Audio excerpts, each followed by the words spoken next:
ಮಾತಾ ಕಿ ಒಂದೇ ಒಂದೇ 80ನೇ ಸ್ವಾತಂತ್ರ್ಯೋತ್ಸವ ದಿನಾಚರಣೆಯ ಪ್ರಯುಕ್ತ ಈ ಒಂದು ಧ್ವಜಾರೋಹಣ ಕಾರ್ಯಕ್ರಮವು ಶ್ರೀ ಸ್ವಾಮಿ ವಿವೇಕಾನಂದ ಶಿಕ್ಷಣ ಹಾಗೂ ಗ್ರಾಮೀಣಾಭಿವೃದ್ಧಿ ಯುವಕ ಸಂಘ ಆಲ್ವರ್ತಿ ಇವರ ವತಿಯಿಂದ ಸತತವಾಗಿ ಒಂದು ಕಾರ್ಯಕ್ರಮವನ್ನು ಮಾಡುತ್ತಾ ಬಂದಿದ್ದು, ಇವತ್ತಿನ ಈ ಒಂದು ಧ್ವಜಾರೋಹಣ ಕಾರ್ಯಕ್ರಮಕ್ಕೆ ಆಗಮಿಸಿರ್ತಕ್ಕಂಥ ಗ್ರಾಮದ ಗುರಿ ಹಿರಿಯರಿಗೂ ಕೂಡ ತುಂಬು ಹೃದಯದ ಸ್ವಾಗತವನ್ನು ಕೋರುತ್ತಾ, ಅದೇ ರೀತಿಯಾಗಿ ಎಲ್ಲ ಮುದ್ದು ಮಕ್ಕಳನ್ನು ಕೂಡ ಈ ಒಂದು ಕಾರ್ಯಕ್ರಮಕ್ಕೆ ತುಂಬು ಹೃದಯದಿಂದ ಸ್ವಾಗತವನ್ನು ಕೋರುತ್ತಾ, ಅದೇ ರೀತಿಯಾಗಿ ನಮ್ಮೂರಿನ ಸರ್ಕಾರಿ ಪ್ರಾಥಮಿಕ ಶಾಲೆಯ ಶಿಕ್ಷಕರನ್ನು ಕೂಡ ಈ ಒಂದು ಕಾರ್ಯಕ್ರಮಕ್ಕೆ ಸ್ವಾಗತವನ್ನು ಕೋರುತ್ತಾ, ಇವತ್ತು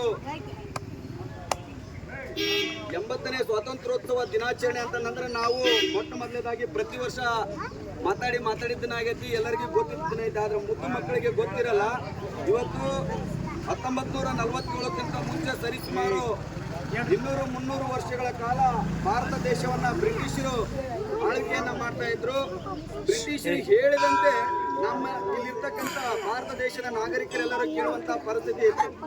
ಅಂತದ್ರೊಳಗ 1947 ಆಗಸ್ಟ್ 15ಕ್ಕೆ ಏನು ಆ ಒಂದು ಬ್ರಿಟಿಷರ ವಿರುದ್ಧ ಲಕ್ಷಾಂತರ ಕ್ರಾಂತಿಕಾರಿಗಳು ಮತ್ತು ಲಕ್ಷಾಂತರ ಸ್ವಾತಂತ್ರ್ಯ ಹೋರಾಟಗಾರರು ತಮ್ಮ ಪ್ರಾಣವನ್ನ ಪಣಕ್ಕಿಟ್ಟು ಹೋರಾಟವನ್ನ ಮಾಡಿ ತಮ್ಮ ಪ್ರಾಣವನ್ನ ಕಳೆದುಕೊಂಡು ಇವತ್ತು ಮಂಗಲ್ ಪಾಂಡೆ ಇರ್ಬೋದು, ಭಗತ್ ಸಿಂಗ್ ಇರ್ಬೋದು, ಸುಭಾಷ್ ಚಂದ್ರ ಬೋಸ್ ಇರ್ಬೋದು, ಮಹಾತ್ಮ ಗಾಂಧೀಜಿಯವರು ಇರ್ಬೋದು, ಸಂಗೊಳ್ಳಿ ರಾಯಣ್ಣನವರು, ಕಿತ್ತೂರು ರಾಣಿ ಚೆನ್ನಮ್ಮ, ಝಾನ್ಸಿ ರಾಣಿ ಲಕ್ಷ್ಮೀಬಾಯಿ, ಬೆಳವಾಡಿ ಮಲ್ಲಮ್ಮ, ಇನ್ನೂ ಹಲವಾರು ಲಕ್ಷಾಂತರ ದೇಶಭಕ್ತರು ತಮ್ಮ ಮನೆ ಮಠ, ತಮ್ಮ ಬದುಕನ್ನ, ತಮ್ಮ ಕೆಲಸ ಕಾರ್ಯಗಳನ್ನೆಲ್ಲ ಬಿಟ್ಟು ಈ ದೇಶದ ಏಕತೆಗಾಗಿ, ಈ ದೇಶದ ಸ್ವಾತಂತ್ರ್ಯಕ್ಕಾಗಿ ಹೋರಾಟ ಮಾಡಿರ್ತಕ್ಕಂಥ ಎಲ್ಲ ಸ್ವಾತಂತ್ರ್ಯ ಹೋರಾಟಗಾರರ ಪರಿಶ್ರಮದಿಂದ ಇವತ್ತು ಭಾರತ ದೇಶಕ್ಕೆ ಸ್ವಾತಂತ್ರ್ಯ ಸಿಕ್ಕೈತಿ.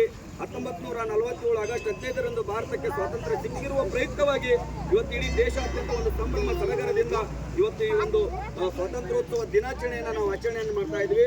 ಇವತ್ತು ಈ ಒಂದು 80ನೇ ಸ್ವಾತಂತ್ರ್ಯೋತ್ಸವ ದಿನಾಚರಣೆಯ ಪ್ರಯುಕ್ತ ಈ ಒಂದು ಧ್ವಜಾರೋಹಣ ಕಾರ್ಯಕ್ರಮವನ್ನು ನಮ್ಮ ಲಕ್ಷ್ಮಣ ಮಾಸ್ತರ್ ನಮ್ಮೂರಿನ ನಿವೃತ್ತ ಮುಖ್ಯೋಪಾಧ್ಯಾಯರು ಅವರು ಇವತ್ತು ಧ್ವಜಾರೋಹಣವನ್ನು ನೆರವೇರಿಸಬೇಕು. ಅವರ ಜೊತೆಗೆ ಬಾಳಪ್ಪ ಕುರುಗಡ್ಡಿ ಅವರು ಮತ್ತು ರಾಮನಗೌಡರು, ಅದೇ ರೀತಿಯಾಗಿ ಇರ್ತಕ್ಕಂಥ ಎಲ್ಲ ಗಣ್ಯರು ಅವರಿಗೆ ಕೈ ಜೋಡಿಸಿ ಧ್ವಜಾರೋಹಣವನ್ನು ನೆರವೇರಿಸಿಕೊಡ್ಬೇಕಂತೇಳಿ ಅವರಲ್ಲಿ ವಿನಂತಿಯನ್ನು ಮಾಡ್ತಾರೆ.